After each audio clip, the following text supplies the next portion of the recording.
जो अधर्म के रास्ते पर नहीं चलता, उसका विजय उसी के साथ होती है जो सत्य के रास्ते पर चलता है।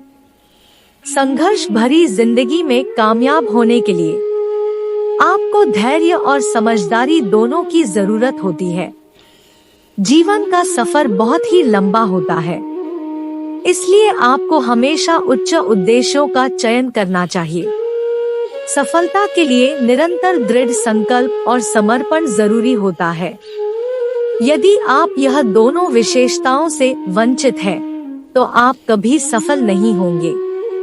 जीवन के मुश्किल पलों में आपको अपने लक्ष्य को याद रखना चाहिए।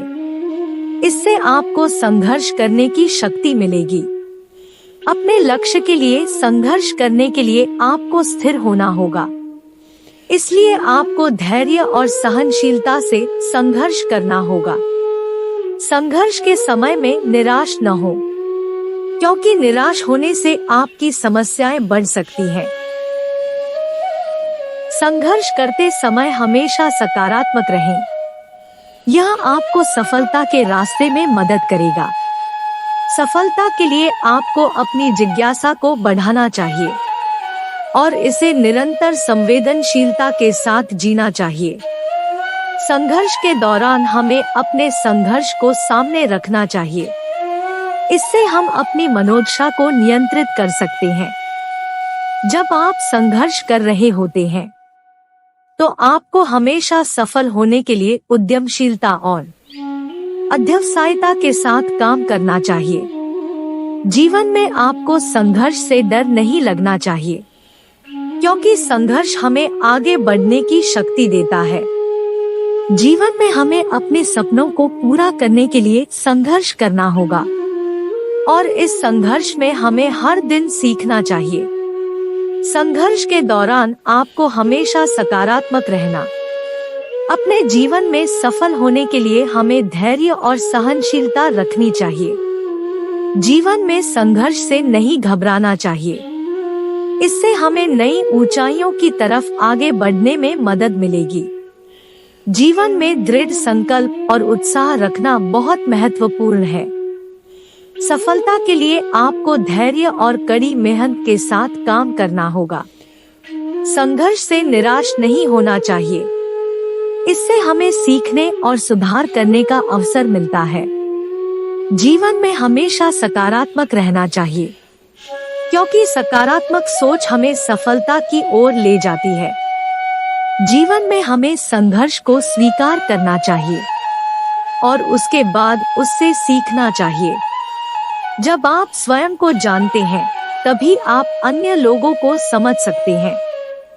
इस उदाहरण से हमें यह समझ मिलता है कि हमें स्वयं को जानना बहुत महत्वपूर्ण है, क्योंकि जब हम स्वयं को समझते हैं, तो हम दूसरों को भी समझ सकते हैं।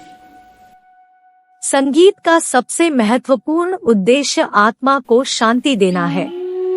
इस उदाहरण से हमें यह समझ मिलता है कि संगीत न केवल हमारी मनोदशा को बेहतर बनाने में मदद करता है, बल्कि हमारी आत्मा को शांति भी देता है। जो व्यक्ति सभी से प्रेम करता है, वह भगवान का समान होता है। इस उदाहरण से हमें यह समझ मिलता है कि हमें सभी मनुष्यों से प्यार करना चाहिए और यही हमें भगवान के समान बनाता है। जब तक आपके मन में नफरत होती है, तब तक आप खुद को कभी भी शांति नहीं दे पाएंगे। इस उदाहरण से हमें यह समझ मिलता है कि हमें नफरत को दूर करने की आवश्यकता होती है, क्योंकि नफरत हमारी आत्मा को शांति नहीं दे पाती है। जीवन की सबसे बड़ी समस्या है, हम खुद को समझ नहीं पाते। इस उदाहरण से हमें यह समझ मिलता है कि हमें अपने आप को समझने की आवश्यकता होती है, क्योंकि जब हम स्वयं को समझते हैं, तो हम अपनी समस्याओं का समाधान भी निकाल सकते हैं। जो व्यक्ति अपनी कमजोरियों को समझता है, वह वास्तव में मजबूत हो जाता है। इस उदाहरण से हमें यह समझ मिलता है कि हमें अपनी कमजोरियों को समझने की आवश्यकता होती है। क्योंकि जब हम अपनी कमजोरियों को समझते हैं तो हम उन्हें अपने फायदे में बदल सकते हैं। अगर आप एक सफल व्यक्ति बनना चाहते हैं तो अपने सपनों को पूरा करने के लिए कभी नहीं डरना चाहिए। इस उदाहरण से हमें यह समझ मिलता है कि हमें डरने की जगह अपने सपनों को पूरा करने की कोशिश करनी चाहिए, क्योंकि सफलता उन्हीं के कदमों में होती है जो डर को हरा देते हैं।